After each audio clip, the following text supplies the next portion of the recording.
Hello, good afternoon. I don't see anybody in the Twitch chat yet, but apologies for being late on the start. And hopefully, we'll see some folks join. I am still pretty excited about this project that we've been doing together. It's pretty great.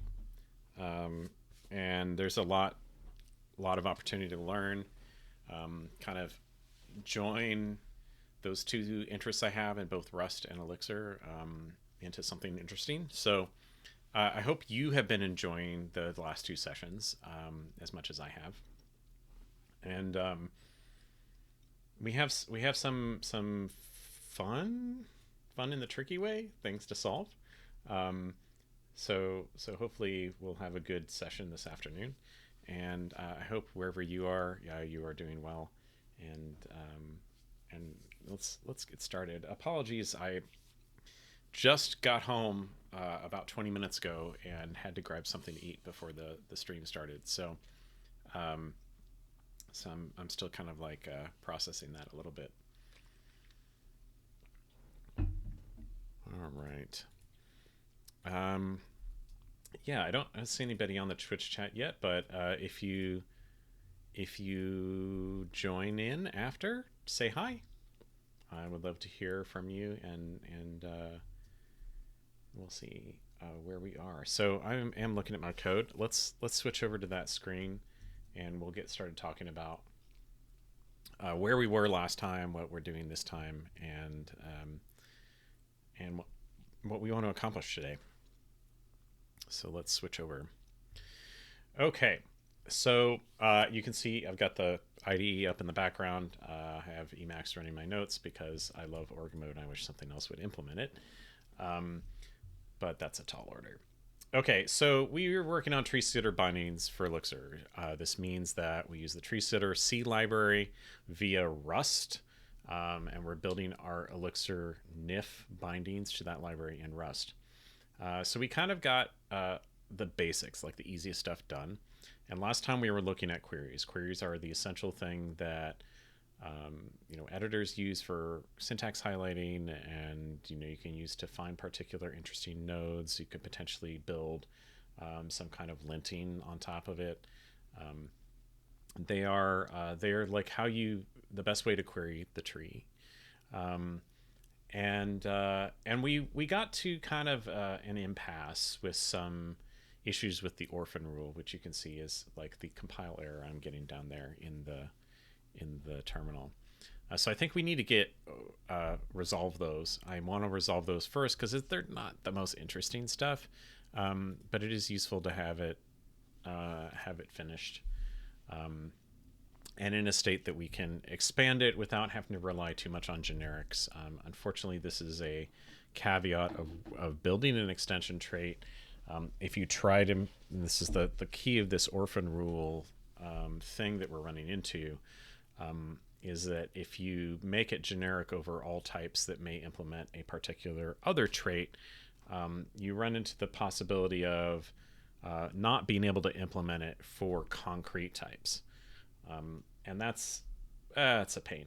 So what we're going to do is, since we know that this extension trait only exists so that we can use it, we're not concerned about the implications of exposing this particular thing outside of this crate.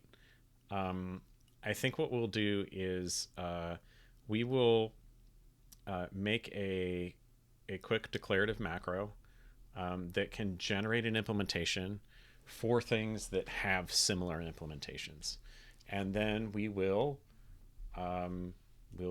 just move on with our lives, and we'll implement it for the things that we know that we need it implemented for. We'll probably figure that out by trying to compile and seeing what fails. So yeah, let's and here my cat is going to join us today, because I haven't seen her most of the day except to feed her. Say hi, Bianca. Oh, she doesn't like being picked up like that. But she's here in my lap. She may interrupt. Bear with me. Okay, so last time we were having this conflict, right? And we could see it here in the. I'm going to let's expand that out. it's complaining that, you know, our trait that we defined is defined can't be defined for both this where Adam might be the potential value here in the error space of result. So we implemented it for result Adam, and then we implemented it for generic where E is into NIF error. Well, if you could implement into NIF error for Adam, then it would conflict with this particular thing, even though we define that trait. Now, so let's look at this real quick. I think what we were trying to do last time is we were trying to get around this. This was the real problem, in that if we have this trait into NIF error defined for T, where T can implement standard error, we couldn't also have this implementation.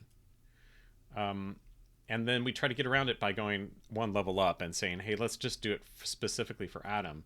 But then it still complains that, well, maybe Adam, you know, might later implement this. I'm like, but it's right here. Anyway, let's get rid of this, because I think what we want is to not go up that level. We want to just have it be where if it implements our base trait for the error type of result, then we want to have it generically implemented. But what we don't want, unfortunately, is this. I was trying to save some code here, trying not to handle all of the different kinds of errors that might happen. So we're going to have to get rid of this as well. And what we'll do is we will take this inner part and we'll make a little macro and just implement it for all the types. And so let's uncomment this. We need this, and we're going to comment this out, and then we'll use this as a basis to create the macros. So let's make a macro rules, and let's say impl into NIF error, okay, and that's all it really needs is a type. So whatever T is here. So let's say T and $T, I think it is. And this is a type. And right, so we're basically we want to do it for all the types that actually implement this trait, but we're gonna have to enumerate them specifically. So I'm gonna copy this block out, and then we'll modify it here. Okay, so this is going to be $T, and we're going to remove the generics, and that's pretty much it. Right? So now what we need is to compile the crate, or rather the mix project again, and see what things don't implement into NIF error, and then we will call that macro for each of those individual things. Okay, this is going to be a little bit hard to parse. So and we had these in a previous version, but I didn't have it committed. Okay, so from UTF-8 error, so let's start with that one. Impl into NIF error, and that is from UTF-8 error is probably from standard string, and I'm not getting. Oh, Dash wants me to reinstall, so we'll do that real quick.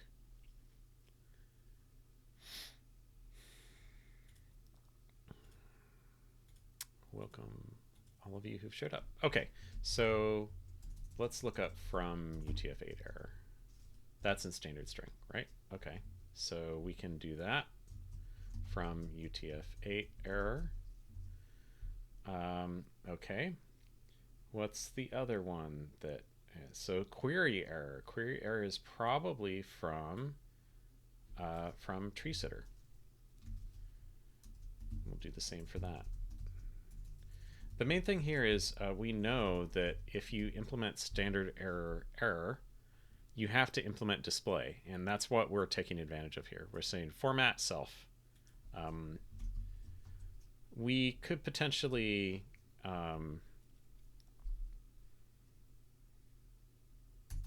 sorry, this needs to be tree sitter query error, I think. Yeah, I was going to say something, but it's not true. We would need to be able to change the implementation of this enum in order to take advantage of being able to make our own variants for these things. But we're not going to do that. Okay, so query error. Were there any others? Language error. Okay. One thing we could also do that I'm not going to in this case, but we could make it a list and just pass all of them, all the types that we care about in one call. I don't think it's that big of a deal, and I would rather not deal with lists and macros. Remember, this is not essential. This is just saving me some typing. Okay, so we need to implement it for poison error, because remember we have mutexes around here. So this would be standard sync poison error. And here's a case where we may actually have a problem.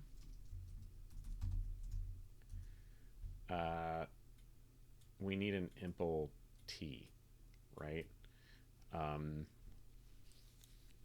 So, what is the t on this? Let's see what mutex lock returns. Poison error is over the guard, right? So we're going to have to be able to make this generic. You can't just go t here. Oops. You can't just put, bracket t here. We would have to be able to insert it here. So let's make a new clause, probably first. And we'll say generics. And that's going to be, let's just say ty. There's only one that we need, one type. And let's say this would be $generic for t. And we will say this is t.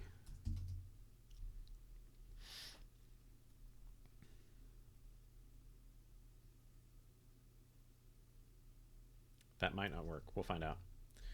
Okay, so we needed to be able to, be over that. Poison error doesn't. Okay, we're still doing a poison error. Okay, so assuming that this works, and we could also just pull that one out specifically because it has the generics. But let's see if that compiles, and yeah, okay. So we still have something that didn't implement that.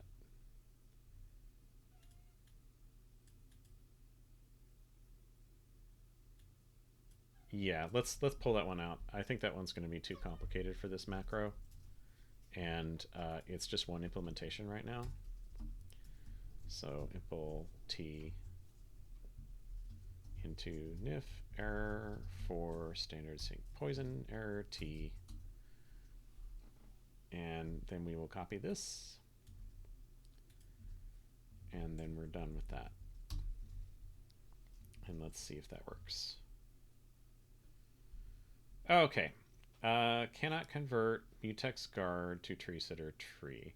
Okay, so this was a different problem. We were actually trying to use this thing in a context where it was inside a guard. And let's see what file that is. lib.rs line 51. We fix this compiler, and then we can go back to finishing this stuff up. Okay. So our query matches function. The right. So the guard is, so we want to lock the tree so that it can be used in this function, because this takes, right, a tree sitter tree. We could change the signature of this. We might have to. Honestly, like from the perspective of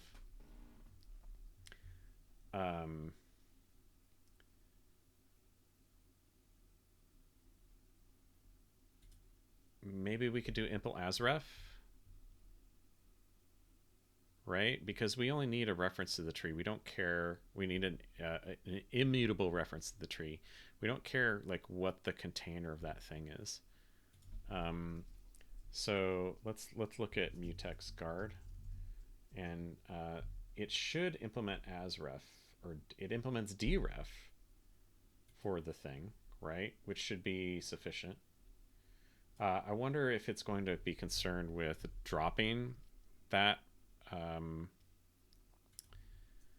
before. Yeah, let's try dref here.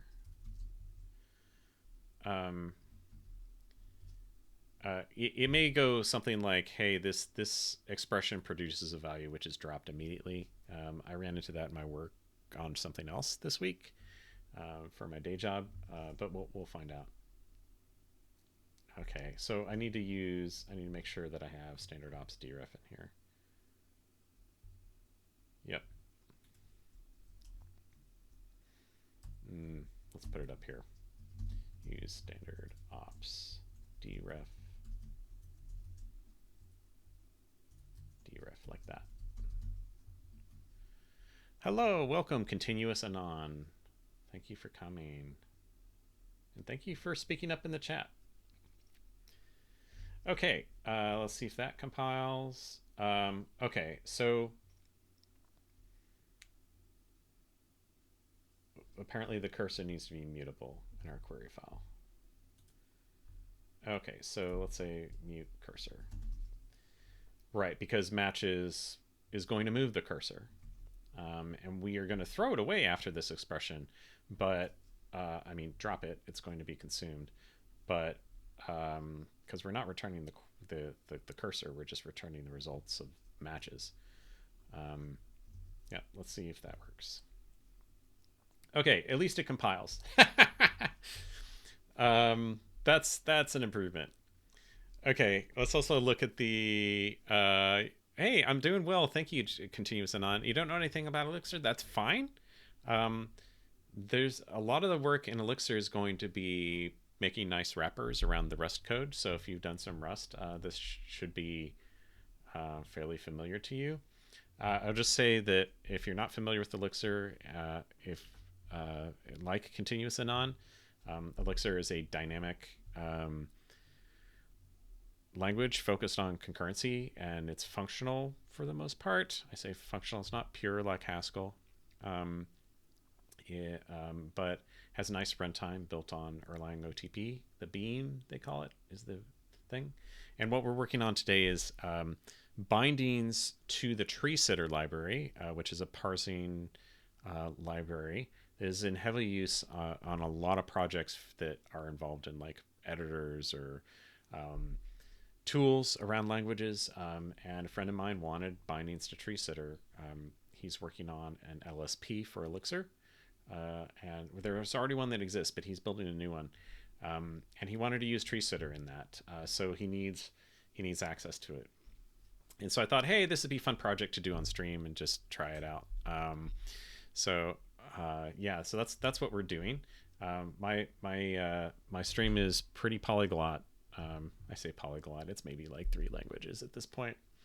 But yeah, that's what we're doing today. You said I worked on Rust a little bit, so little. I worked on rewriting the Tor bundle in Rust. That's cool. Cool. Well, I'm glad you were able to come. Um, the challenge here is that what we're doing is we're not writing plain Elixir. We're not writing plain Rust. We're writing Rust to build a LinkedIn driver, so to speak, that exposes functions via the interface that it defines to Elixir programs. So those are called NIFs, native implemented functions, and they have a whole lot of caveats. But we're pretty far along. We should be able to, and this is what I wanted to get to last time. But we should be able to get this Rust code. Obviously, it built successfully, so we know that it compiles. We should be able to exercise it from Elixir, which will be pretty cool.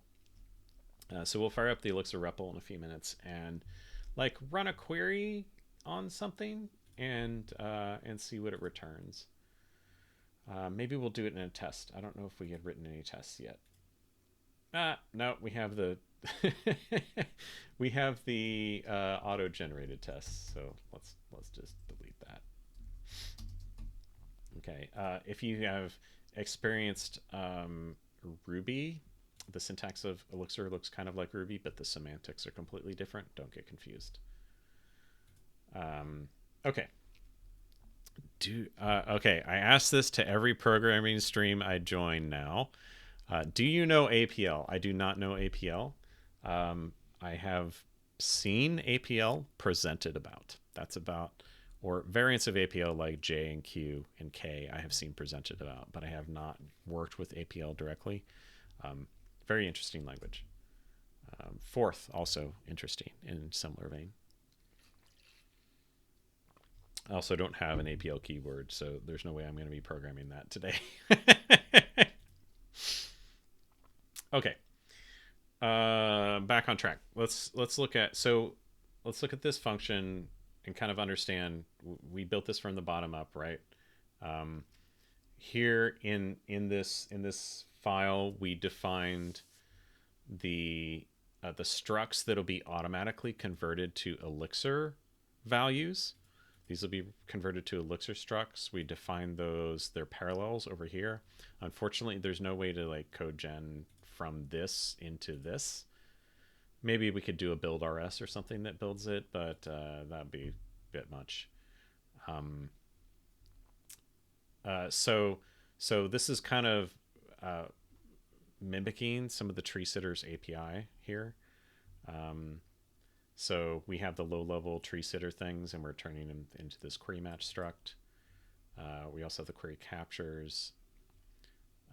Similar thing here, so we're kind of following a pattern of converting these things into structs that can be passed over the FFI. And nodes, unfortunately, they have. I mentioned this last time. It keeps coming back up in my head when I'm off stream. Nodes have a lifetime generic inside them, which means we can't really pass them. We can't really throw them into a container that can live beyond individual calls. That lifetime is going to come back to bite us. So what we're doing for now is to make a struct which contains the information you might want to query from this Rust value, and just putting it in generic fields. So we're just like calling the methods that get us that information, and then putting it in here. Yeah, so node uses are just limited. It comes down to it's generic over a lifetime, which is bound to the tree that the node came from. So that means that we would have to make the tree and the node that came from it the static lifetime in order to be able to put it in something that we could share across threads. Otherwise, there's no guarantee that the owning thing wouldn't go away.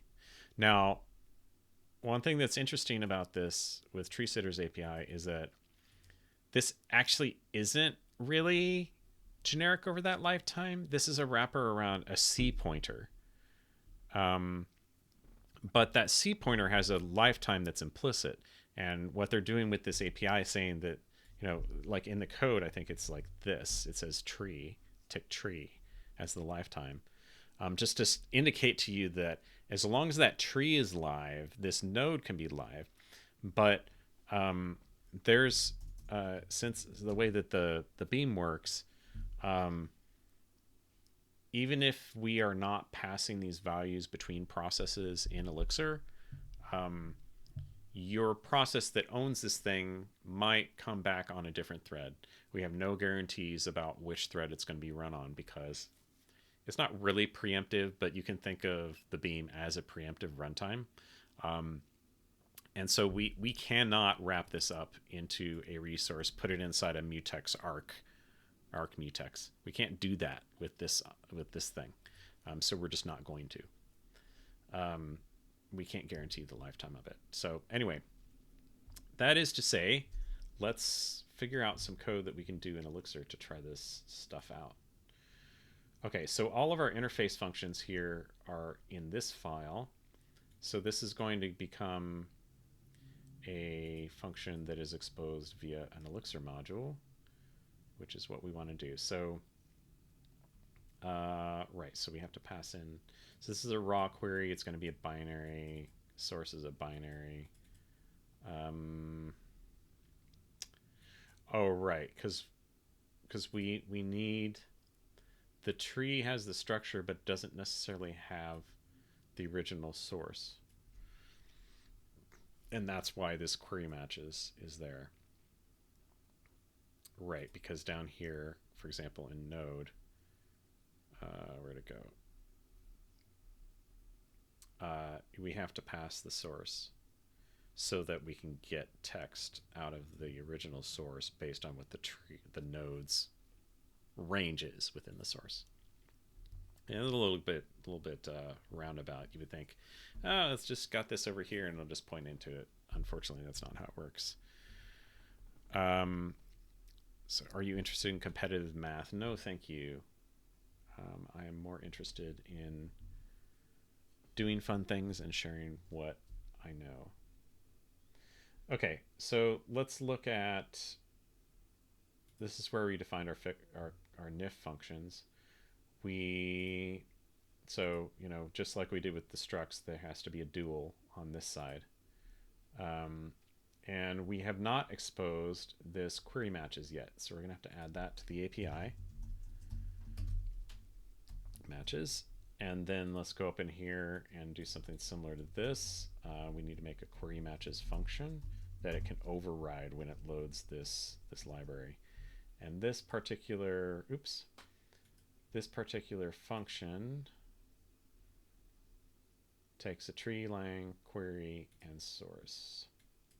So we'll put those in there.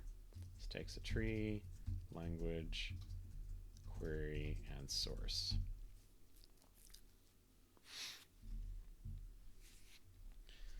Okay, let's see if that will compile. And let's run the shell. Okay, so we should have query matches. Yep, so there's a function there. We need to do some setup to try this out. So we need to make a new Elixir parser. So let's say parser tree. And then I did last time, there was someone who pinged me on social media and said, hey, did you like share that code yet? I realized we hadn't committed and pushed anything since the first session. So that's not good. Parser new. Let's make a new Elixir parser. Okay. So we have an Elixir parser. And we need to, so the parser parse returns a tree, right? So we need to get the tree. Parser parse, and it'll take the parser. And then let's just make a bogus module called foo. Do io put s hello and And that's just, and I need to escape those. Yep.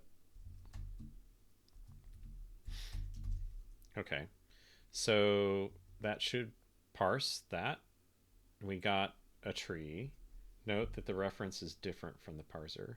I think eventually what we'll do is we'll wrap these up in structs so that that reference is kind of hidden, and then we can make the interface a little prettier. So now we have a tree that we got from this. We have a parser.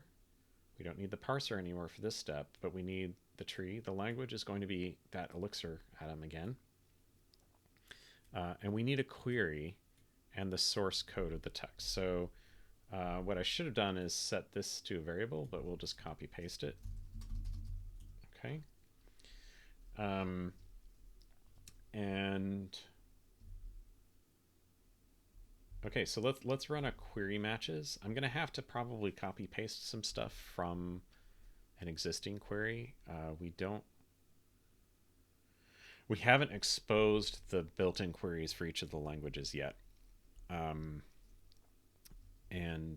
Yeah, let's take care of that. Okay, so we wanted to see what comes out of this. Tree sitter NIF query matches. Okay, and this takes our tree, and it's going to take a query.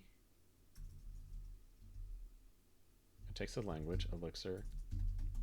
It's going to take a query and the source, and I'm going to copy this line out because we need to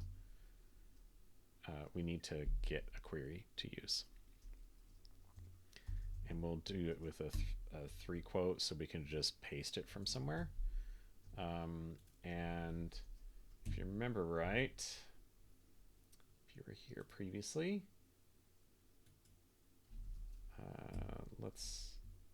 we wanted a tree sitter Elixir. There we go.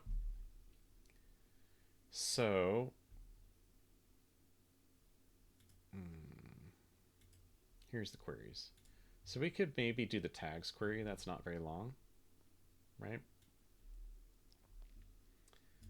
So we'll copy paste that.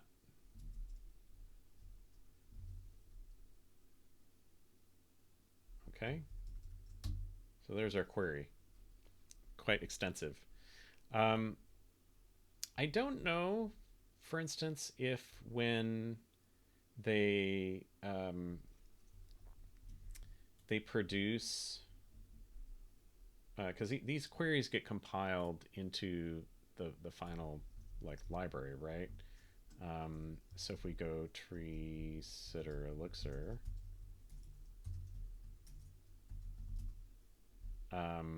you can see they get turned into constants, right? This is a static stir, so we know it's UTF-8 at least. We'll maybe come back to that, but let's just see if we can get some information out of this, or if we crash the beam. That'll be fun.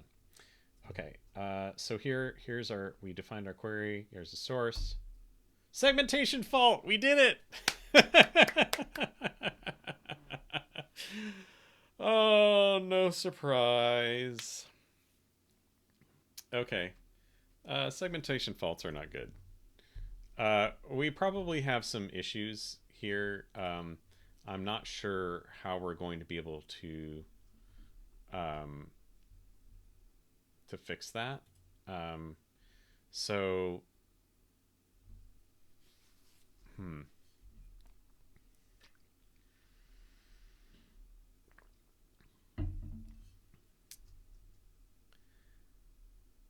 It's possible. I want to.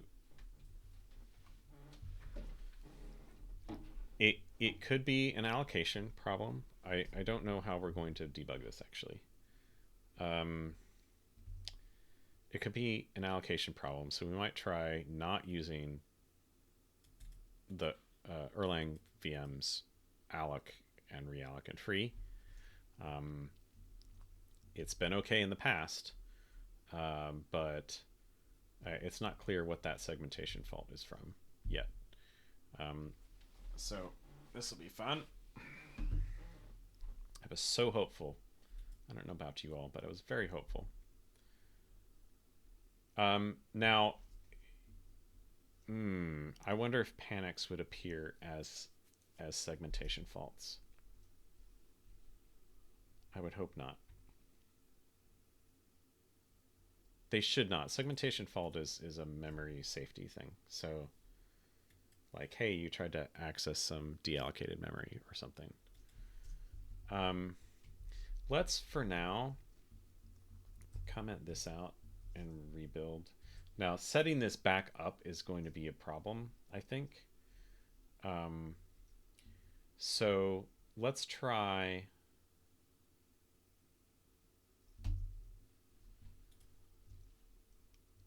Let's try using one of the built-in things, right? So let's add a method, and I was thinking about this in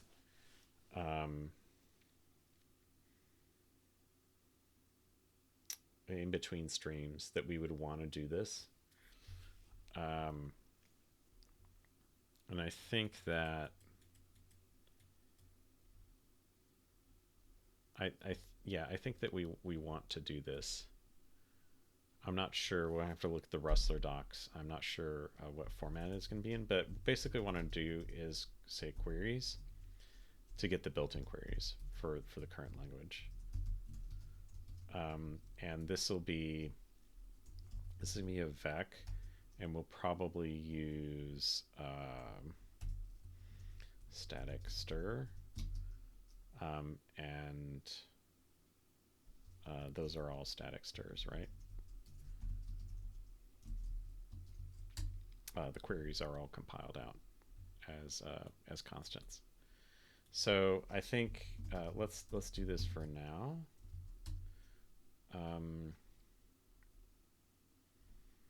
And we may have to do something similar to impl getlang.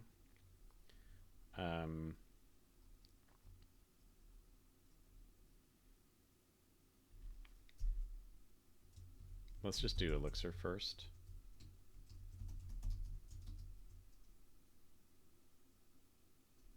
And we'll do Elixir queries. And then anything else, we'll just return an empty vec because we don't care about that yet. So we will implement this by hand first, and then we'll macrofy it, and we can do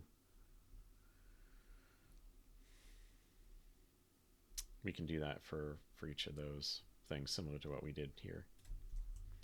Okay, so this is going to return a vec of static stir, static stir.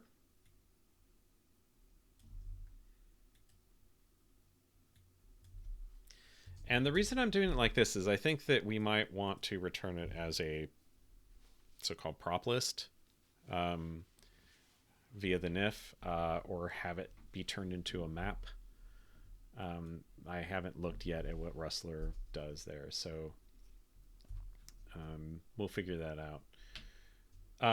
Okay, so here we need,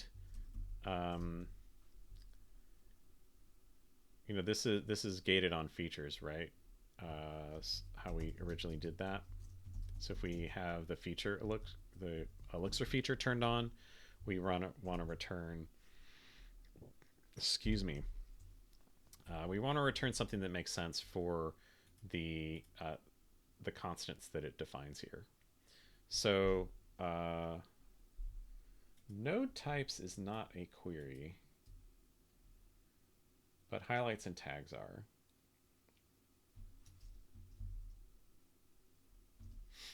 Okay, so let's just say highlights, and we'll say tree sitter Elixir highlights query, and do something similar for tags.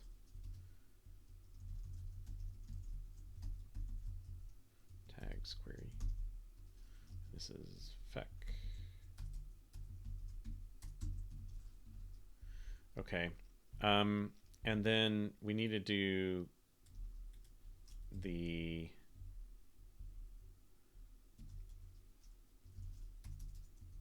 the version where the feature's turned off, just for. And I know this is in a lot of initial complexity, and I should have just said, "Hey, we're only doing Elixir and these other N languages," and not have them be optional. But this is something I wanted my friend to be able to use. Plus, like if other people want to play with Tree Sitter and use Elixir as the thing to drive it, that's would be useful. Sorry, my cat is wandering around and making noise. Okay, so the problem here is I don't know that this is any different than what we passed. And while I'm hopeful that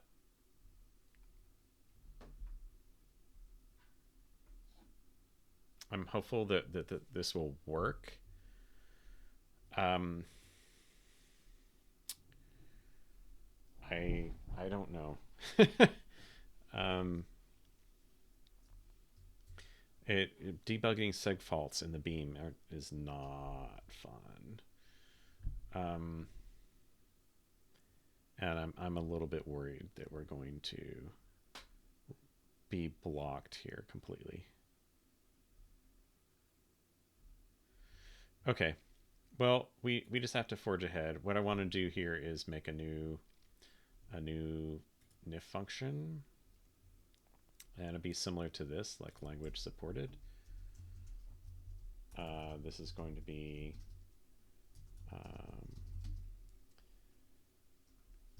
language queries, and we're going to use our enum that we defined in the other file,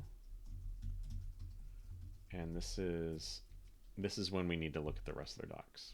So let's look at Rustler.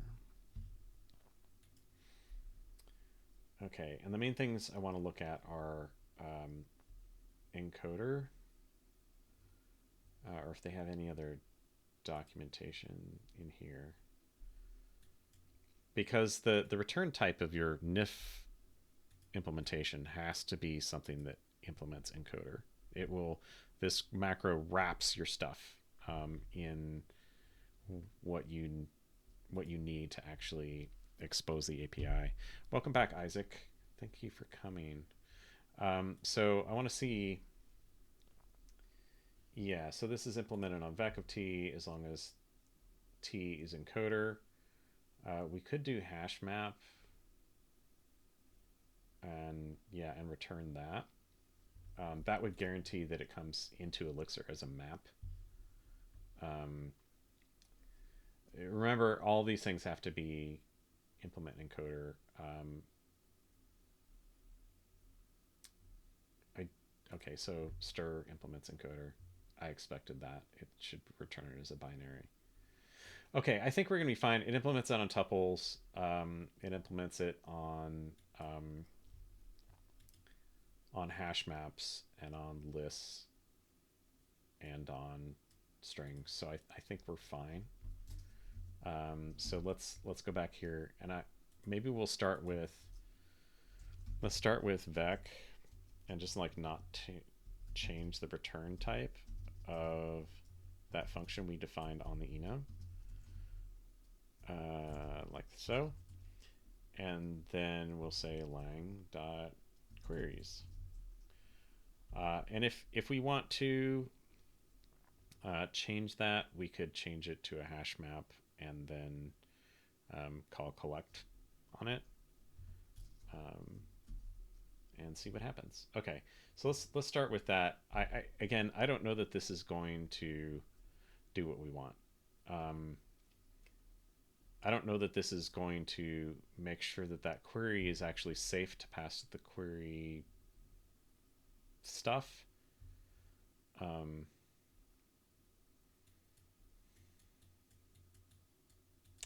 But we gotta try.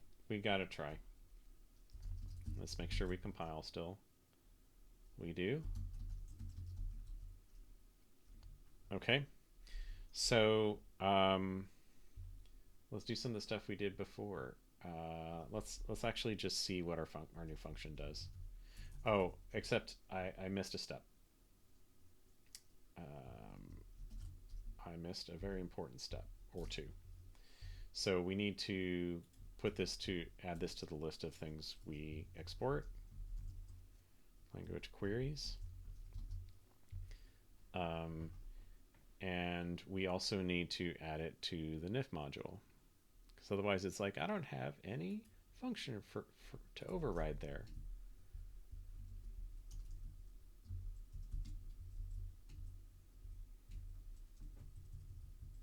Language queries. Okay. Oops. Yeah, let's compile. Okay. So let's do treesitter.nif dot language queries and see what Elixir returns. Okay, so we got what we expected, sort of a list of tuples. And you can see those queries are basically what were in the repository as binaries.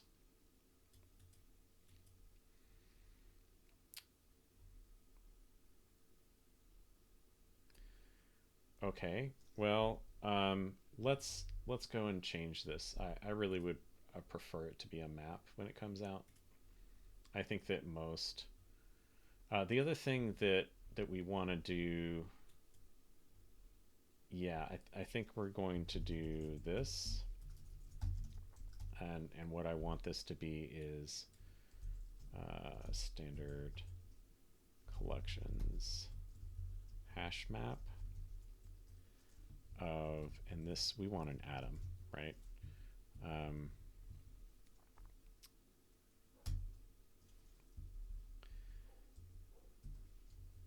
So we're returning this, whatever this is returned, this is a vec, right, of queries, and we're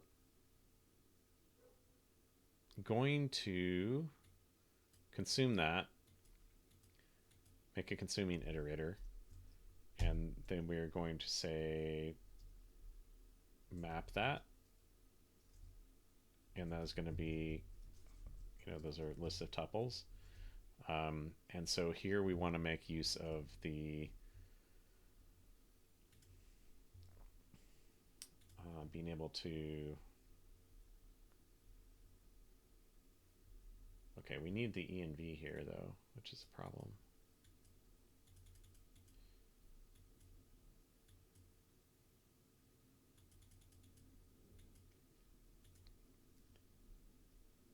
From bytes.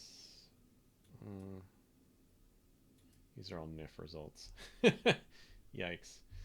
The other option is that we could do something like, and I'm actually leaning toward this. Let's look at the macro. So it lets you define atoms, right? Via this macro. We've already used that. Maybe what we do instead of returning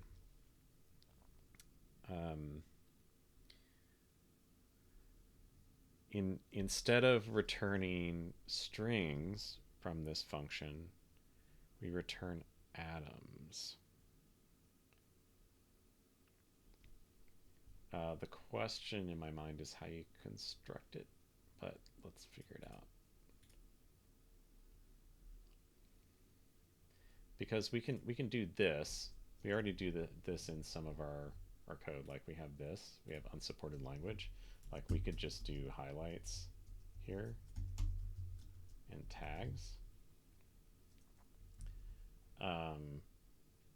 And I think that's what we said. Yep, highlights and tags. And then we can say here, well, yeah, let's change that. This is going to be an atom. And we can say create atoms highlights, stuff like that. I think that's how we did it in the other place. Yeah, we'll check on that real quick. I think it's above. Sorry, my microphone is way out of the way. You're probably hearing me not so clearly. Hopefully that's better. Okay, right. And then we did that up here, right? So not in there. Right. So Adam's unsupported language. Oh, and it's a function. Okay. So we're gonna have to call it rather than just refer to it.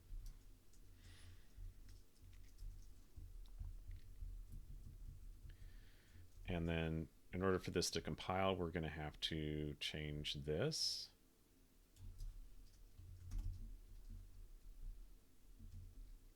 And there we go. And up here, so we don't need a map at this point. We just need to collect.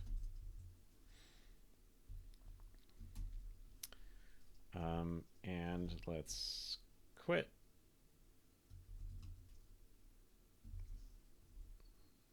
And see if our goop compiles. It does not.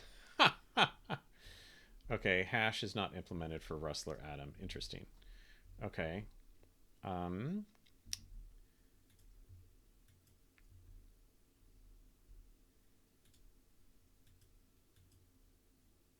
So let's see what other map-like things this encoder is implemented for.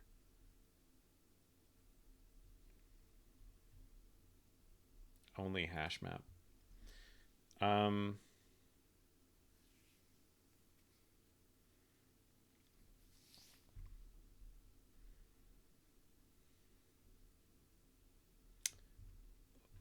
It makes sense in some ways that Atom is not hashable.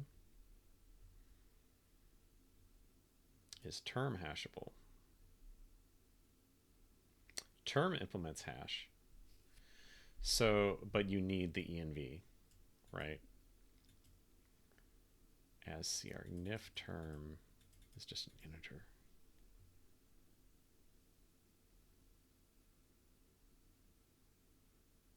Oh boy.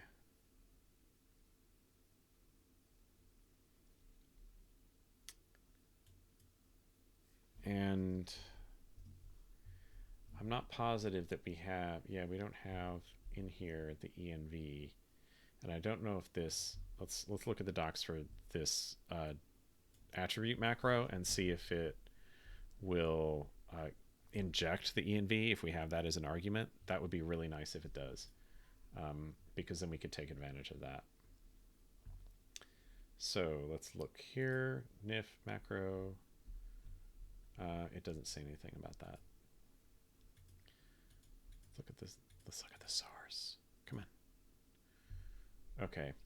This is a proc macro, so we're gonna have to probably look a little bit deeper.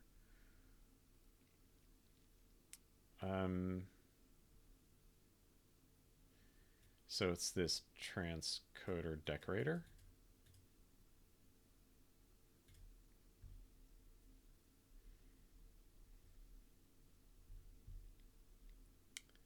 Inputs.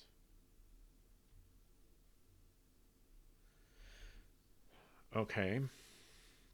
So the raw function takes the NIF env. And then constructs a Rustler env. The wrapper takes that.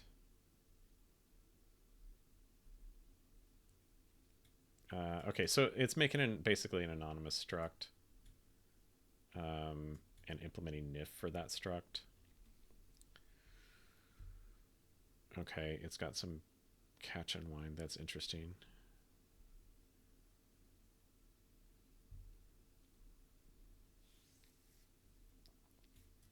So calls wrapper the env and the terms.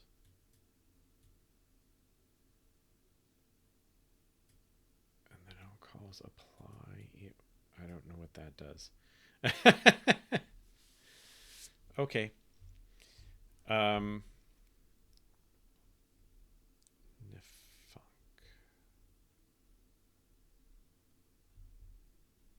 Okay, this is like a bunch of nested closures.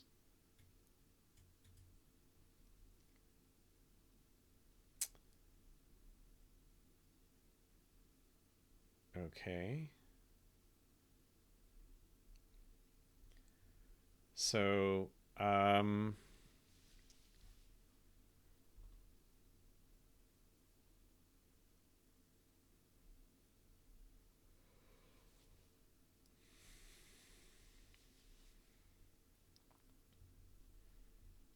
all right. So it's constructing this FFI function basically, um, and then returning it, and it wraps around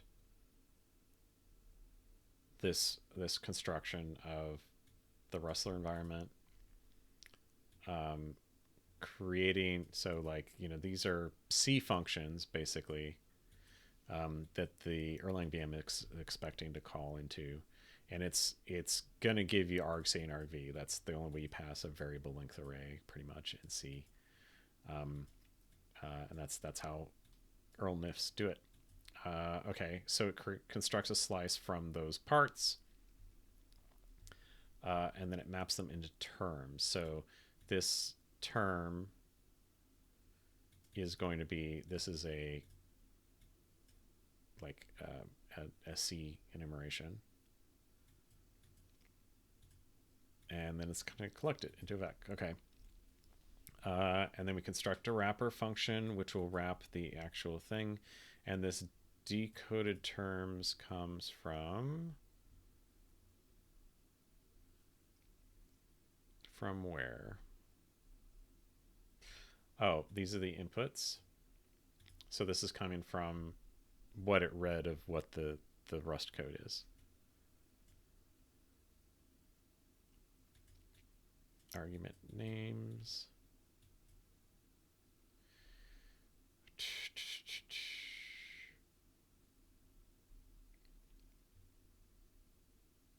Okay, so it plops the decoded terms in there. It calls the function, or defines the function, defines the arguments, right? Extract inputs, right, from the function signature. We might want to look at what this extract inputs looks like, because if it will detect if you are expecting an env, then that's kind of what we want, right? We want to be able to have that so that we can construct our own terms with it. Okay, so extract inputs. Okay, reference path. Aha. Okay. So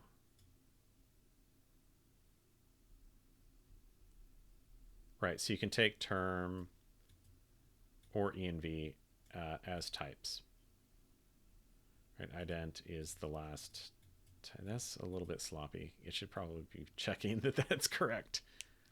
But there's only so much you can do in a macro. You have only syntax level things. You don't have, semantic. Okay. So I think that convinces me. Sorry if you didn't follow what I was trying to do there. What I was trying to determine is, can we pass an env here? And the answer is yes. And I think it's like that. Let's look back at their documentation.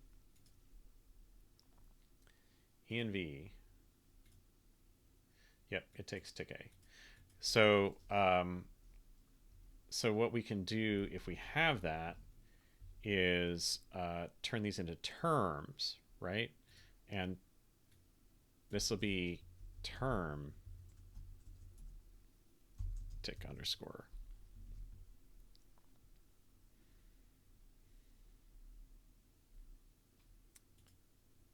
Right, because that has a lifetime on it too, associated with the env it was created from.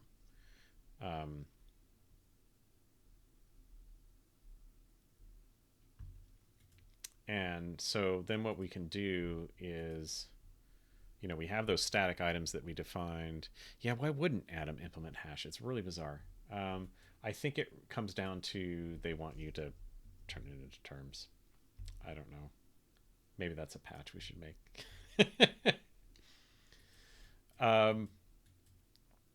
Yeah, okay. And so we can say to term and pass it the env, and it'll return a term. The question in my mind is that looks like it's consuming. It probably shouldn't.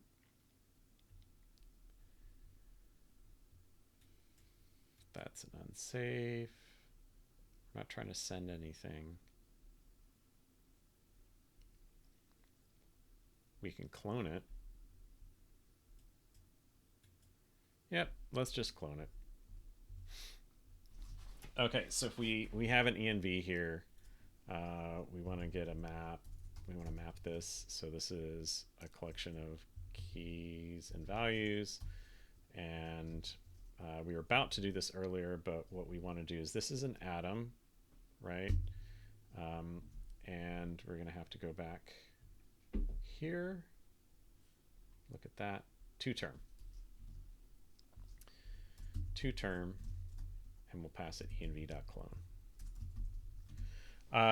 I expect that env is cheap to clone. It's probably internally like a reference counted pointer, which is fine. Let's see if this works. I'm getting compiler errors, so I'm not hopeful. Okay.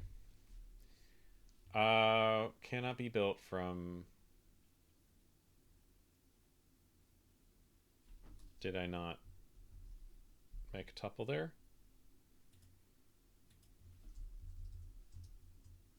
There we go. It's probably like syntax error. Mismatch closing delimiter. There we go. Okay. So let's try our. See if it's still my history. I don't have that global history thing set up on here. I need to fix that. Language queries. Elixir. Okay, so now we actually got a map with atom keys. Hooray! That was way harder than it should have been. Okay, that's a nice feature to have. And maybe what we could do, since I am kind of dancing around the can we fix the segfault thing, aren't I?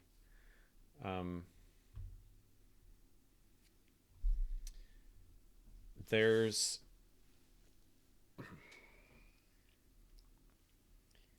probably too many places that segfault could happen in our current stack, and that kind of worries me. I'm not super experienced with debugging at that level, and debugging the beam is, ugh, that's got to be a pain. I don't have the beam built with debug mode on.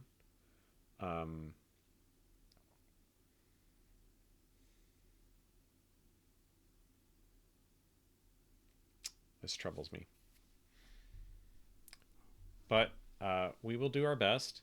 If we hit too much of a wall, we will switch gears and maybe write some documentation for hard hat, which we've done in previous streams. I have not. I've done some writing on that off stream, but there's just a few more sections to finish, and then we could potentially publish that today if there's enough time. I do want to try. So let's make our parser.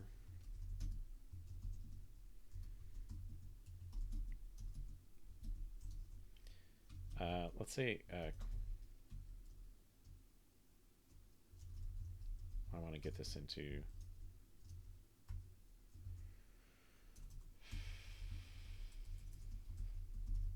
right. Okay, so we have that, and let's say tags v1.tags. Okay. Oh, okay, so we need a parser. Elixir. Excuse me. And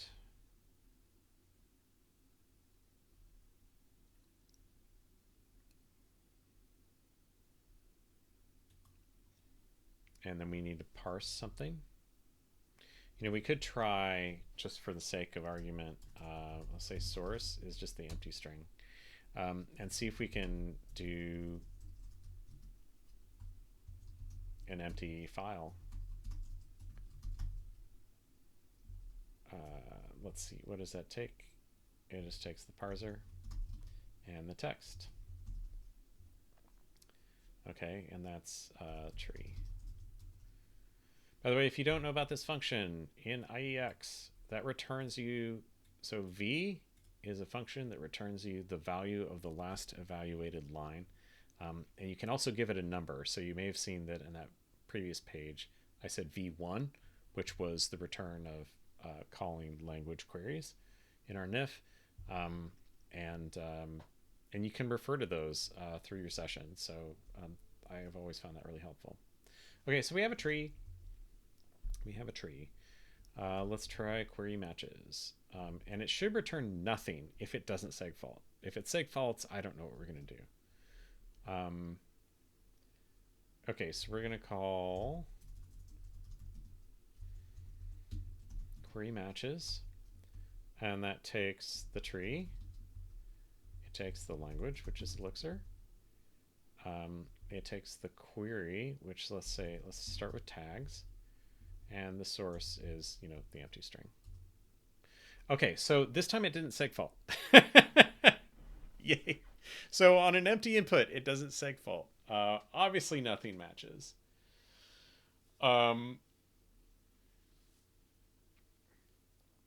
Okay.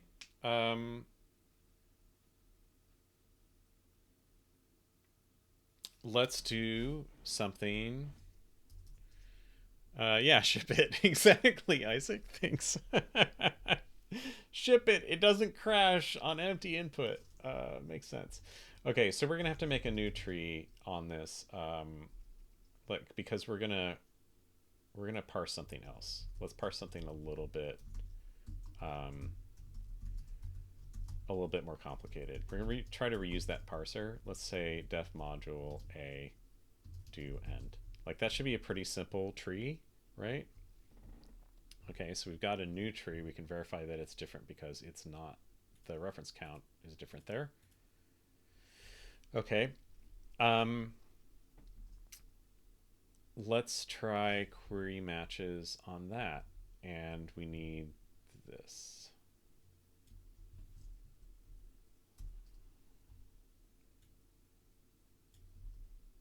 I should have put that in a variable. Okay, so maybe it was just on a bigger one that we had a crash. Now we can maybe move forward a little bit and think about things. Okay, so we note that it has printed out those structs we defined. We defined them in the Rust code. We defined them in the Elixir code. And what might be useful is to use some of the source files from our Elixir code to test this stuff. Okay, so this was tags. I don't know what the contents of this thing is, but you can see that we hit pattern index 2. This was particular to the queries API that they have these things. The captures are, there's a node which has def module in it. Here's the range. You can see it's 0 to 9. It starts at row 0, column 0, and ends at row 0, column 9. It is an identifier, which is kind ID 129. It is a named node, and it is not an extra node, whatever extra means. Index 0, capture name ignore. I don't know what those mean. We'll have to look at the query docs. Okay, and then we have another one, pattern index 4, which is the entire text. It's a reference call is the capture name. Okay, and the name is def module, right? Because def module is actually kind of like a function that runs at compile time if you squint hard.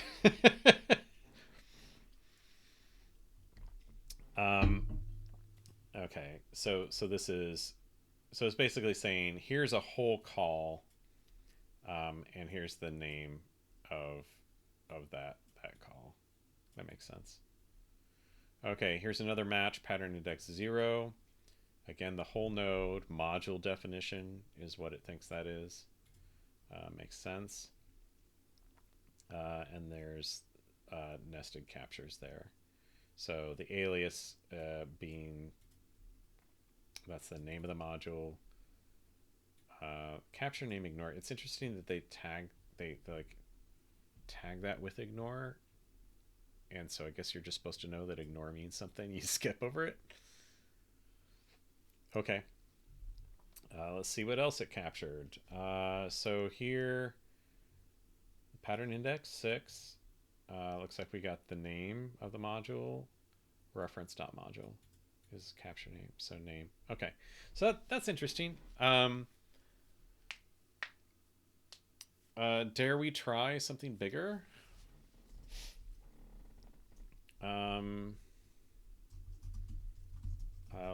Let's read one of our files. Hey, let's do query.ex. That's complicated enough, right? It's got def struct in it. That'll be interesting. Let's say lib query.ex. Source.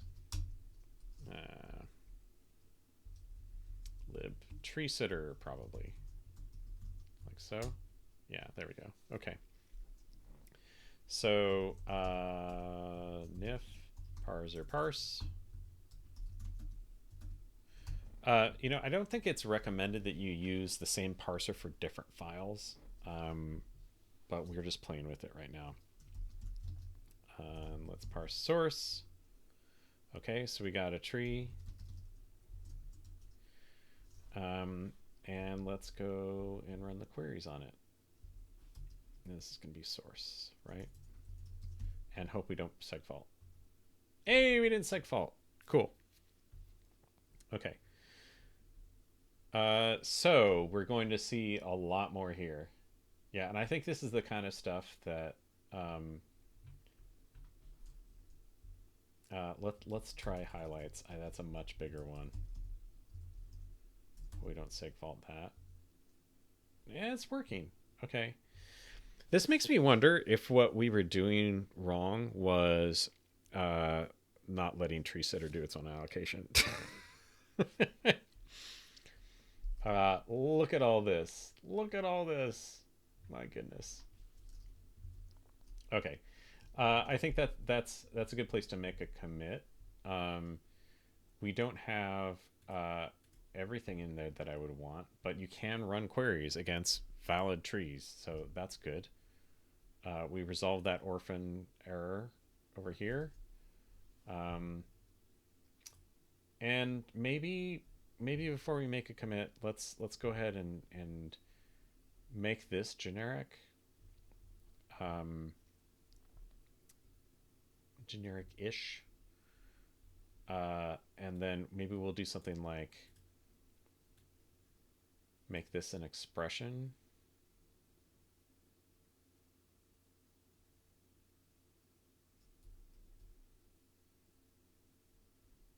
Oh, interesting. I need to fix this. It needs to be Atom. Haha. We didn't notice it because this feature was turned on. This is a peril. This is a peril you can run into with this sort of code. Okay. So I don't know if there's any other. We'll have to look at each individual crate. So if they all have highlights and tags and nothing else, then we can make this really simple. We can just give that, like the crate name. If they have other stuff, then we might have to do additional atoms and whatnot. All right, well let's have a look real quick. We have. Let's just go down the list. Let's start with tree sitter CSS and see what queries it has.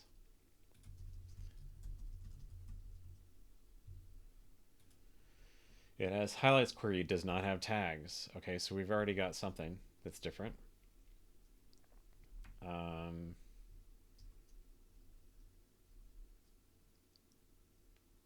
Okay. Let's look at the next one. Embedded template.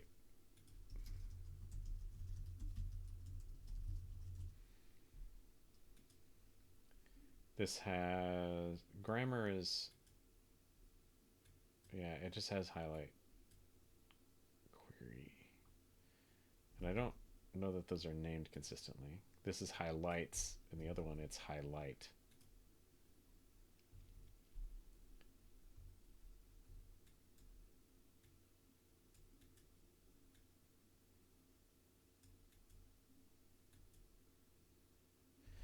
All right. I think they're different enough that we just need to hard code it for now. I don't really want to macrofy everything. So let's do this again, and let's do CSS and call it CSS queries. And we'll use the same highlights, even though theirs says highlight, I think it was. This is embedded template. No, this one was highlights as well. Okay. And this is not feature CSS queries.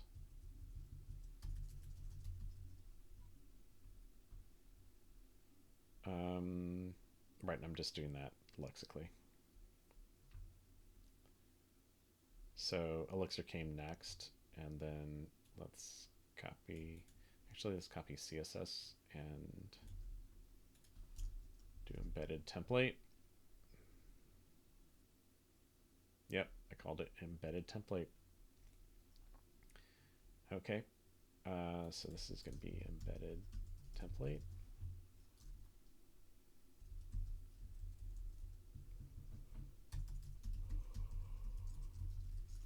And we'll use the same atom, but I think that they had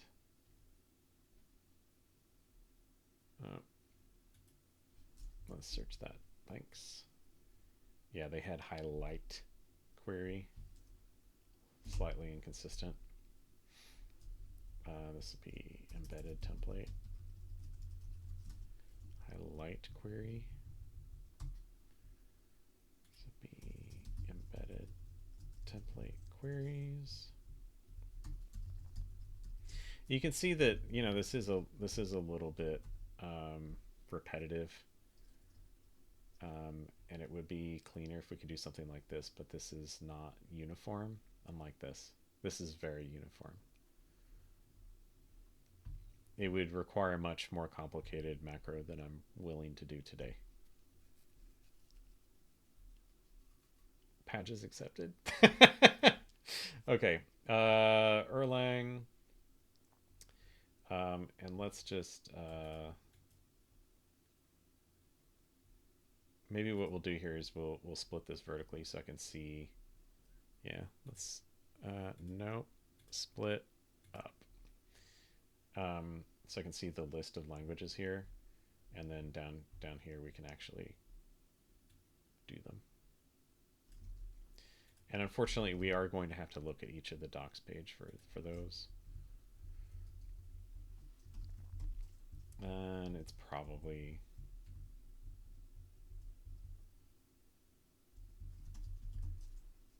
highlights query.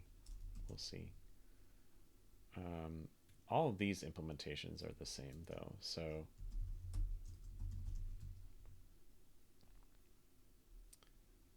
which is maybe something that we could fix. And this is feature Erlang. Okay, let's look at tree setter Erlang real quick.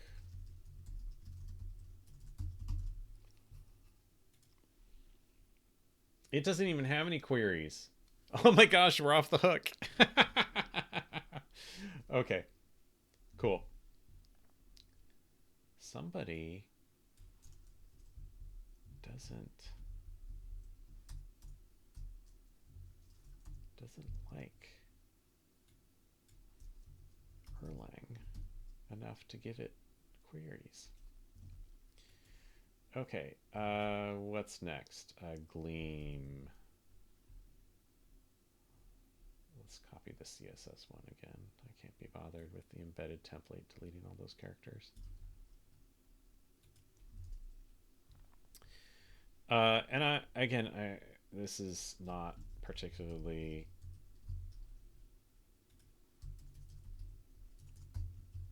riveting content, but we are doing it. We are doing the thing.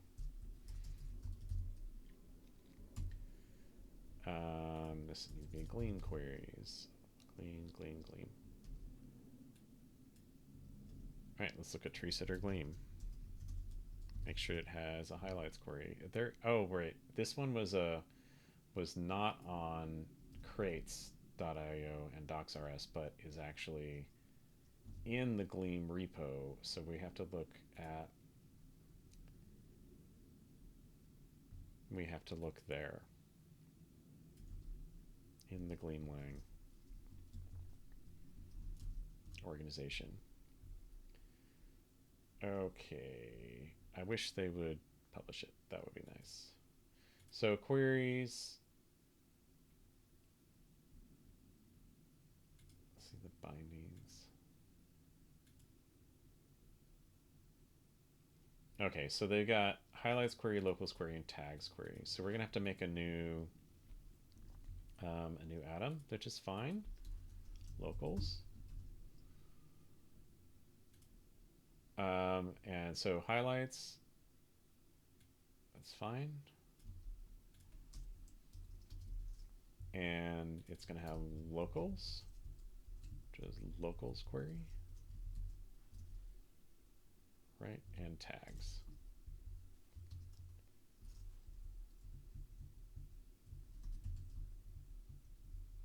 Tags query. Okay. And we have HTML.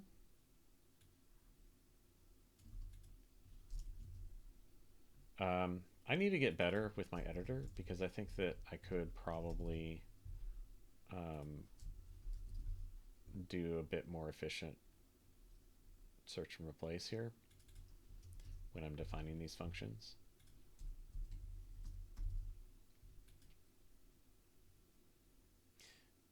The other thing we could potentially do is do a macro just for this where the feature's turned off, and then individually define the others. But or we could do something like, you know,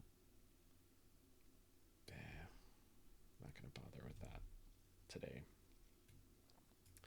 But like, just give the contents of this some maybe reduced contents of this and have it generated.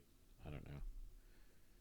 Okay, let's look at what tree sitter HTML does.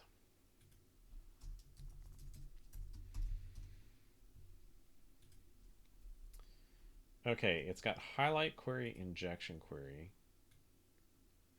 Oh, so the injection query is for the embedded. We saw this in the tree sitter Elixir code, but it's not exposed in the crate.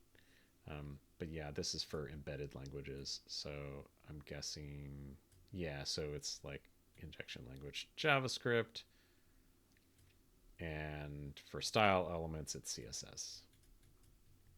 Okay.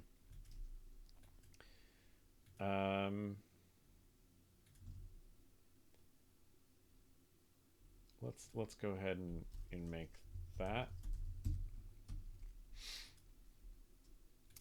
And for HTML, we've got tree sitter HTML, highlight singular, and then we'll have injection, and this will be tree sitter HTML injection query.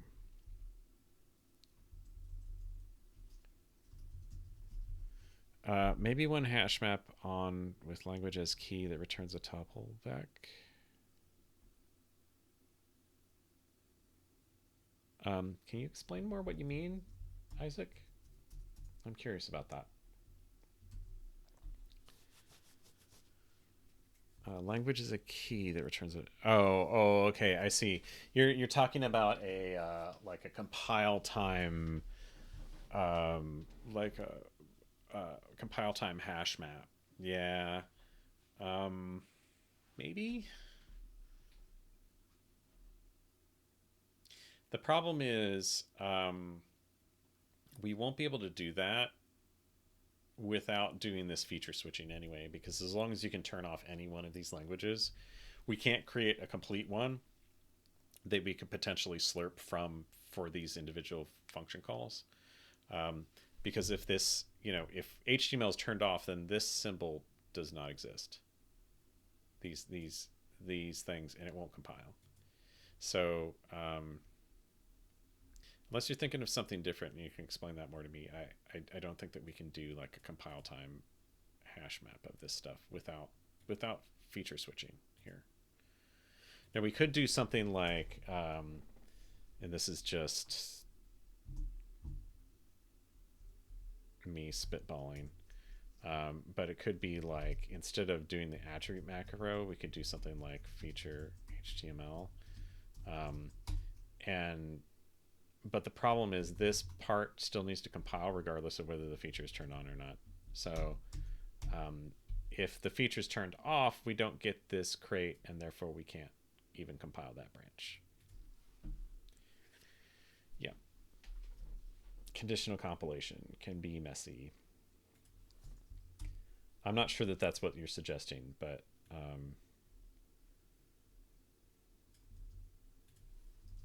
we could potentially dedupe this later. Okay, JavaScript. Everybody's favorite language to hate. Oops. Or love. I don't know. Lots of people love JavaScript.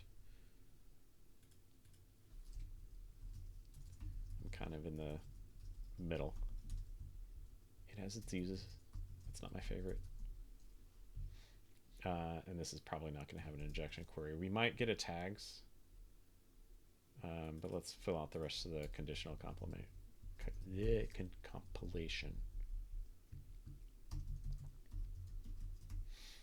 Okay. Let's look at that crate.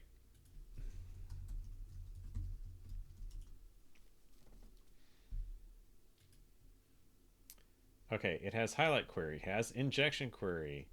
Ooh, it has a JSX highlight query. It has a lot of queries. Fun.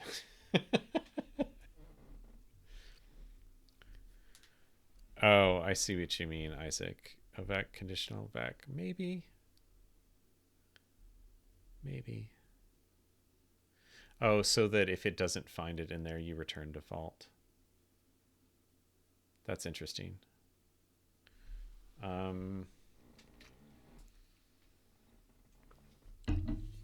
Like it returns a default empty vec. Yeah. I'll give that some thought. Okay, symbol tagging query. I kind of want to make these as uniform as possible so I don't get too much going on here. I think I'll just make one for JSX. We have highlight, injection, locals, and tags, even though they're not exactly the same name. JSX. Fun. Okay, so it's highlight query, and here, nope, didn't want to undo that. I wanted to copy this. So we have an injection query.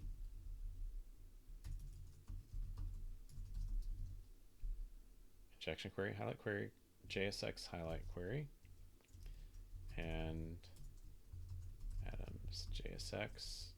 We can maybe be persuaded to change the name of that Adam, but we'll do this for now.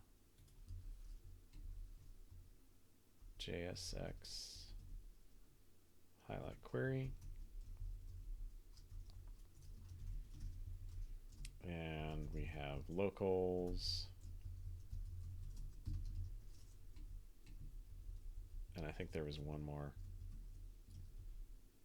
Yeah, tags. You can maybe tell how popular this language is by how many queries it has. Tagging query. Okay, we only have 2 more. It's not bad. Full speed ahead, damn the torpedoes and all that.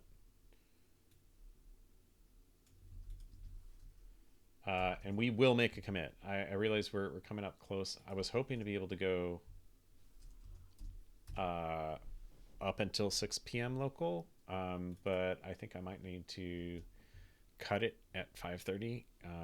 So we'll see. Let's get this finished and make a commit like we didn't do last time. And let's look at what SQL does.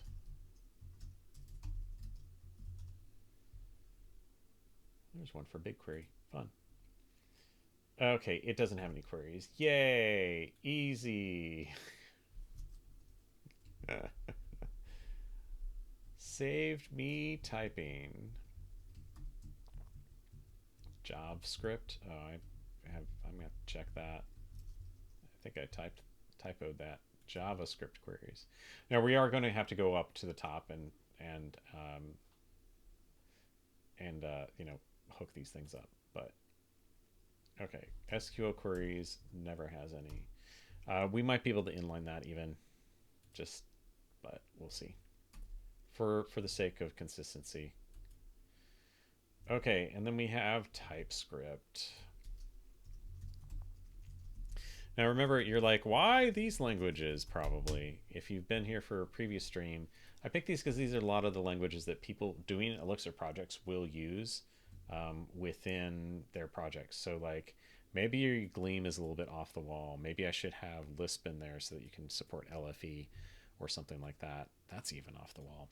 But basically, people are doing embedded templates with EEX or HEX, HEX. I never enjoyed calling it that. You've got CSS and JavaScript and possibly TypeScript in your project. If you've got any front end stuff going on, you've got HTML. And you've got potentially raw SQL, even though you're maybe using Ecto. So like, it was just a conscious choice on my part of what are the most likely things that people will need. I don't know that the language server that our buddy Mitch is working on needs it, but I put them in here anyway. Okay, last one, TypeScript. Okay, so it has... we don't care about the node types. We're just caring about the queries. It's very similar to JavaScript. So let's copy pasta that. Have you ever used LFE? Not in anger or in joy. The thing is, like, for me at the time, I was like, why would I use LFE when I can use Erlang? They're basically the same language with a different syntax, even more so than Elixir and Erlang are. So that's why I have not used LFE. For those not familiar, LFE is Lisp flavored Erlang. Okay, come on. Okay, sorry, you may not be able to see. My cat just tried to crawl into my lap.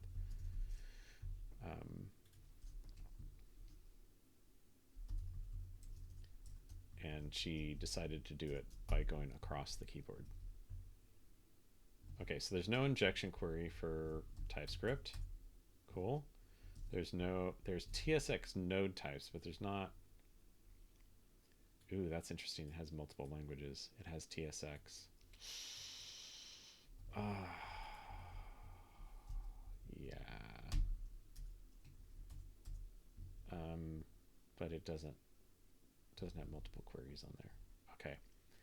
So is it locals query and tagging query still? Okay. So at least those 2 crates are fairly consistent. They were probably built by the same people, which is fine.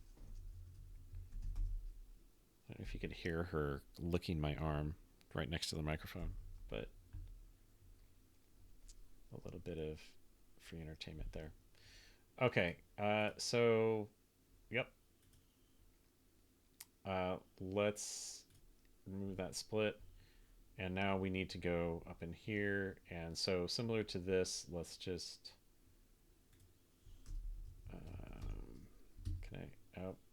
language server is not working. We're just going to redo it.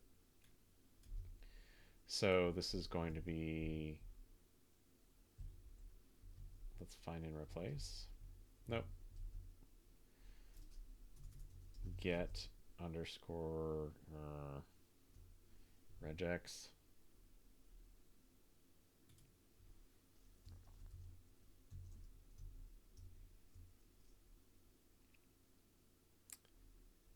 And let's replace it with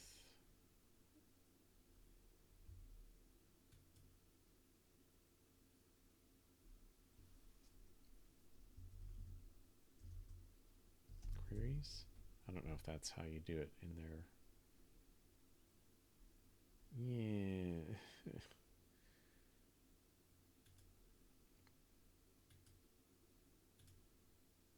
Let's do one replace. Oh, that didn't do anything.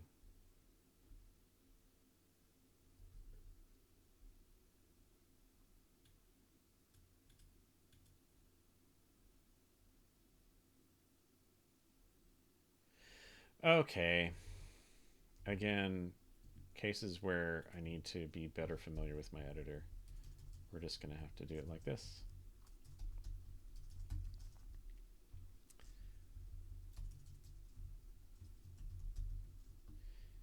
But yeah, I think like Isaac, what you were trying to say in the chat earlier, this is the place where we would um, probably do that and be like, you know, index that hash map with this or with, or if it's a list of tuples with this, and then yeah, we could have done something similar potentially up here,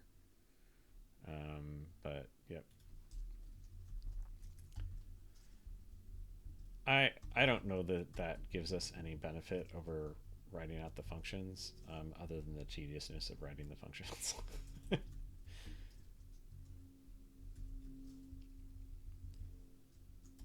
Slurp, slurp, slurp.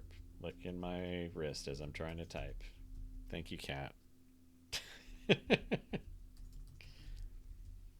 Ow, that hurts. Come on.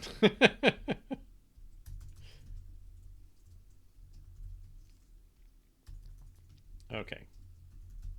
So that wasn't too bad. We don't have that many languages. Yeah, thank you, Isaac, for explaining. That is indeed what you meant. Okay. Let's try to mix compile and see what blows up. Okay, I have some syntax errors. What did I do there? We're gonna have to find it.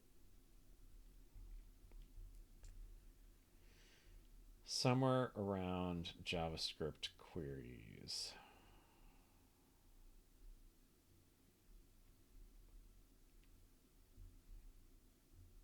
Uh-huh. There.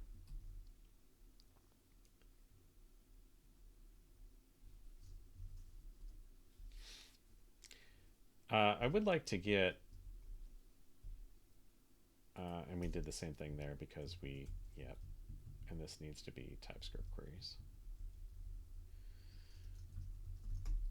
And this needs to be TypeScript.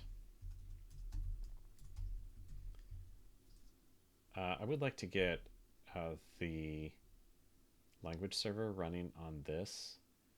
What we might have to do is have multiple contexts open. It doesn't really like that this is embedded inside this Elixir project, even though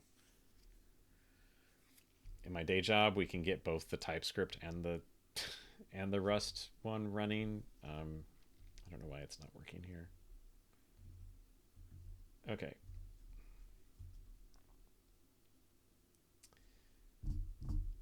Let's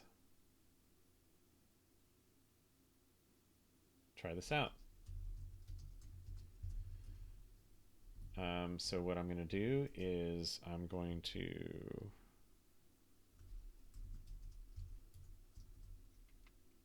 I think you can go A and it returns atoms. So we have CSS, Elixir. Here, let's pop it down so I can look at this. Elixir embedded template. Erlang, Gleam, HTML, JavaScript, SQL, TypeScript. See if that does what I want. Yep. Okay. So for L in v1,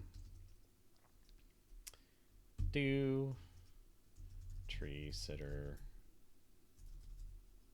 and let's make for L tree sitter NIF language queries L end.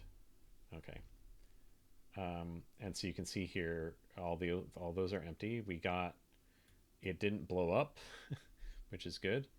And we got the Elixir ones because that's the only one we have turned on by default. Okay. So no crashes on that. That's good.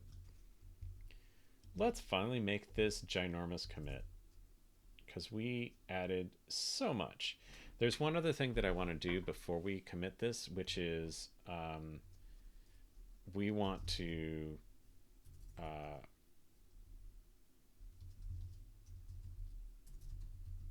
remove that, and we want to add it to the git ignore because for whatever reason it was letting this get added, and I don't understand why it wasn't in there. So let's do priv native.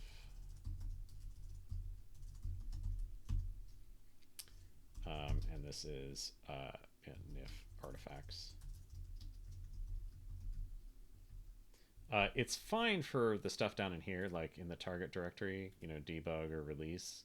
All that stuff is already ignored. But priv by default is not ignored because that's where you put things that are like artifacts that need to ship with your library, but and that directory will be preserved when you when you build a release and so forth. So like if you have some kind of resource that you need to load, that's usually where you put it. But in the case of our shared library, we don't actually want that to be in the repository. That's going to be different for every platform and version of OTP and so forth. So we don't want to ship that. So I want to do that first. Let's add git ignore. I had nearly forgotten about that until I saw it sitting there in the changes not staged for commit. Okay, so we're going to remove dynamic dilib from the repository and ignore it. Okay, so add lib. Let's go in and clean up the comments in that error file if we didn't already. Did I delete those? I did not. Okay.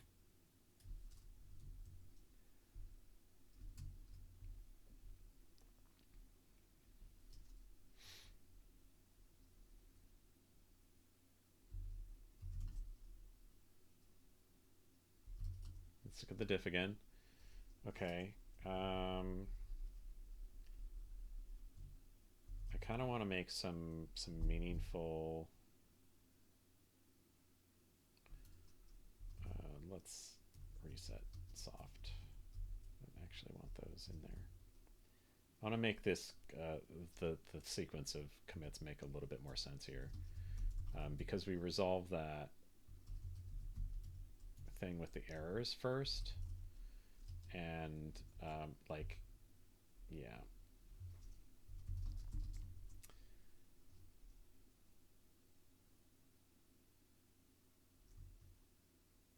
Except that's not going to make sense without the queries added. So what the hell? Let's just add it all. And there was new stuff, so lib and native. Okay. Yep.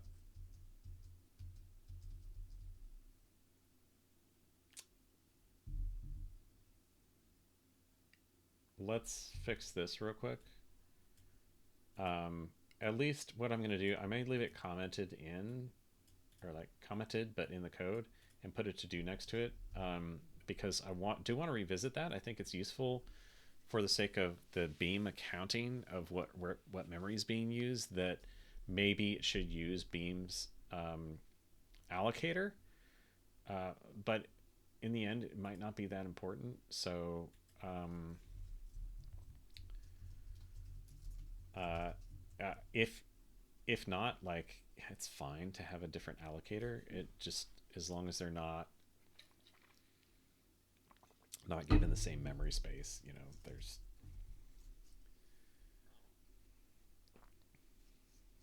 Let me put in another note here that says, I think this might have been a source of seg faults on query execution. So at least I remember next time, and if we want to dig deeper into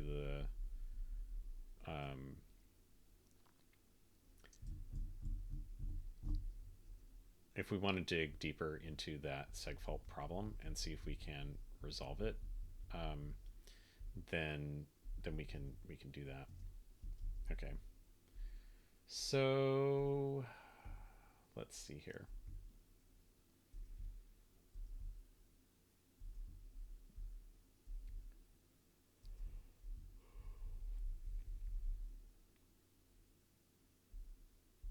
Yep.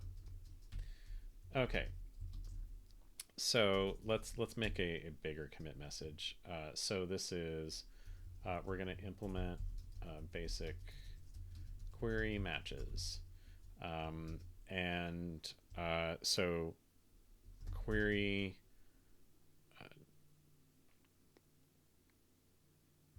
defaults. I don't know. Built-in queries are exposed via the new language queries NIF.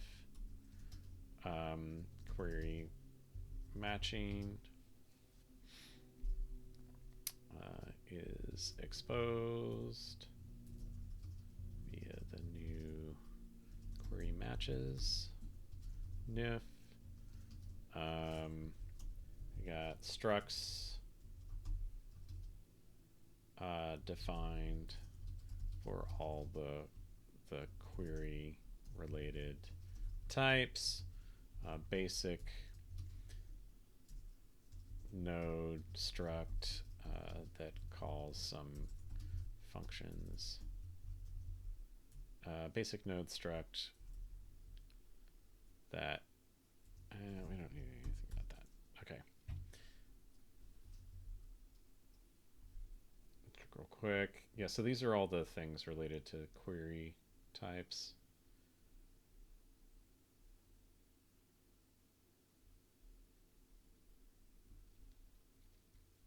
Okay.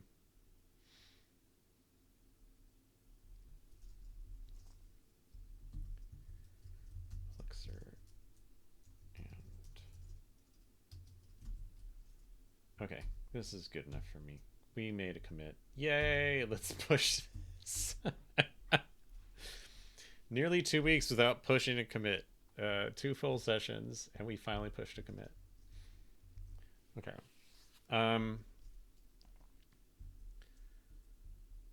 So I think did I not add that?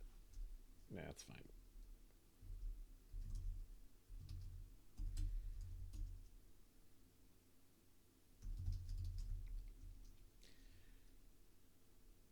Add note about beam allocator potential seg fault.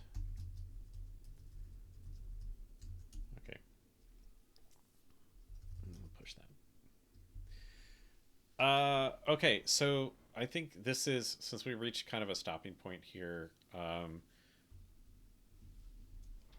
I want to take a few minutes because I looked at this in my free time, but not in a whole lot of detail. I want to look at the tree sitter documentation about queries, and maybe what we can do is figure out for next time what we want to tackle next on this.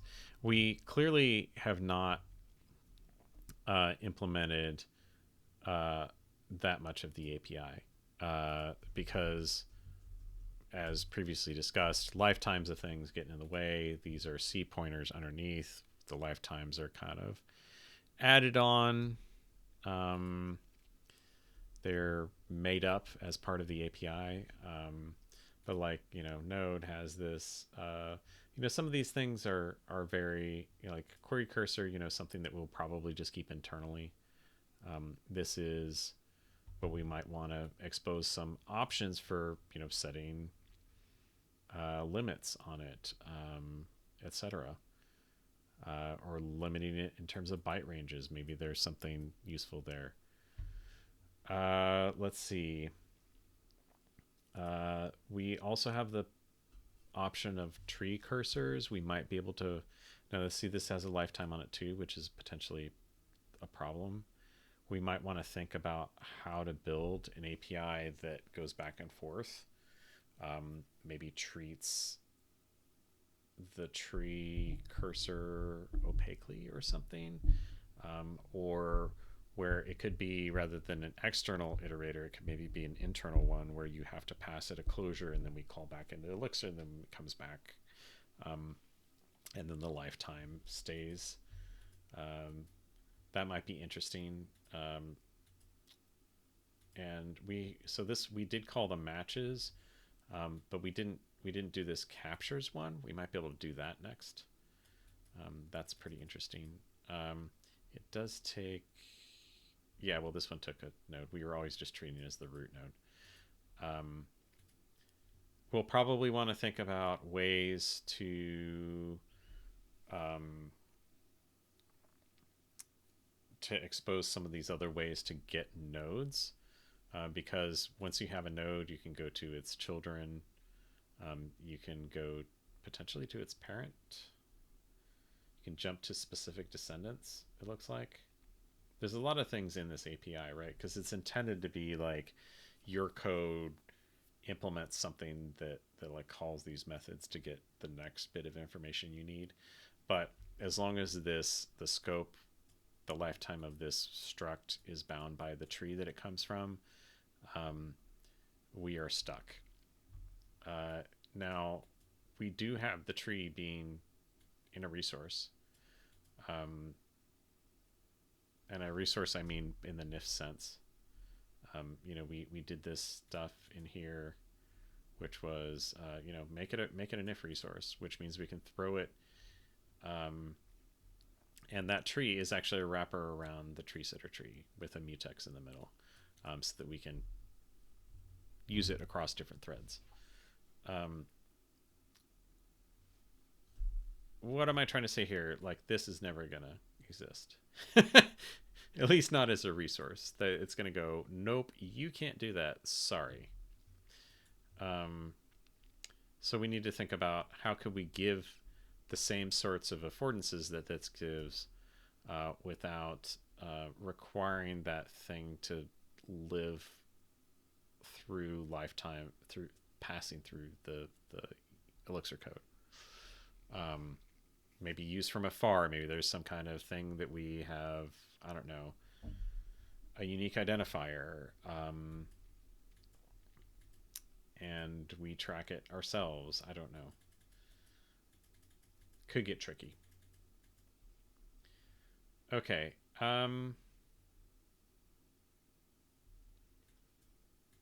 Yeah, but you can see you could do something like this. Maybe we could do something like,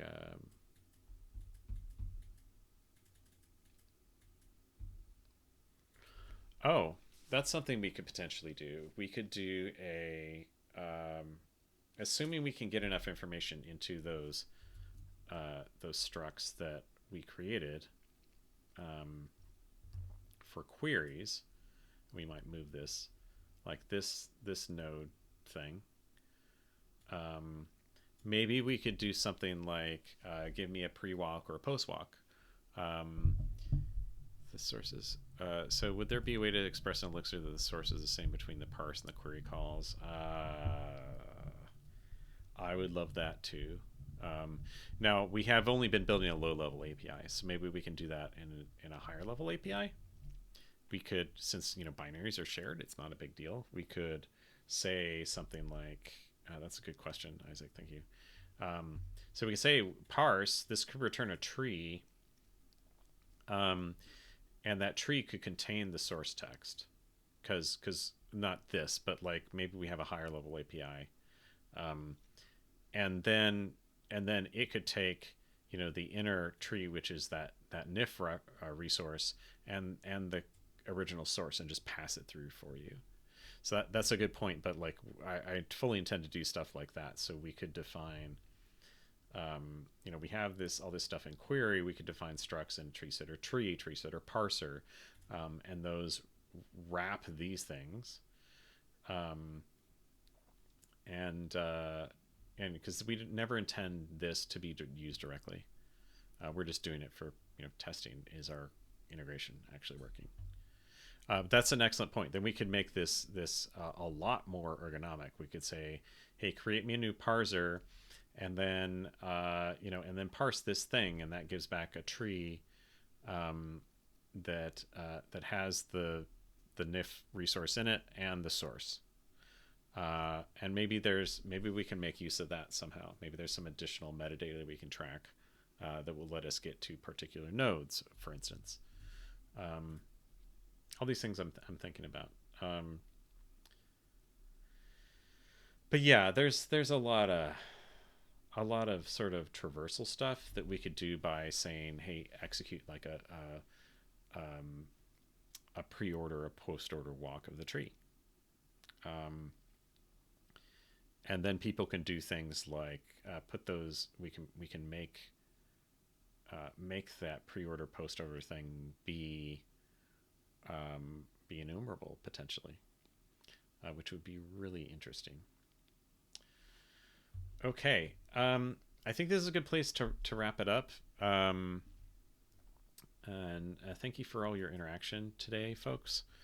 And we will get back to this next time. I feel like we're in a good spot to continue looking at this. And if there's anything, again, that you want to see us do on stream, maybe a bit more Elixir or a bit more Rust or something else, let me know. I know I ran a poll a while back. We will get to the thing that that won the poll, but I'm gonna have to do some more research, and this I think is more accessible for me, as well as it kind of bridges the two communities in a way that I think is interesting, at least to me. I hope it is interesting to you, and I do hope to see you next time. So thanks again. As always, you can leave questions in the chat. Hit me up on social media. All of those links are in my Twitch bio. So you follow me on Mastodon, on Twitter/X, Blue Sky. You can drop me a note on GitHub, on my GitHub repos here. So feel free, especially if you're interested in this. You see, I pushed, drop an issue or something on there, and I hope to see you next week. Everybody who are here, have a great Halloween if you celebrate, or Dia de Muertos, which I think started. I am on Discord, Isaac. So drop me your Discord handle or something, and I'm might be on. You can chat me up there. Thank you, everybody. Have a good one.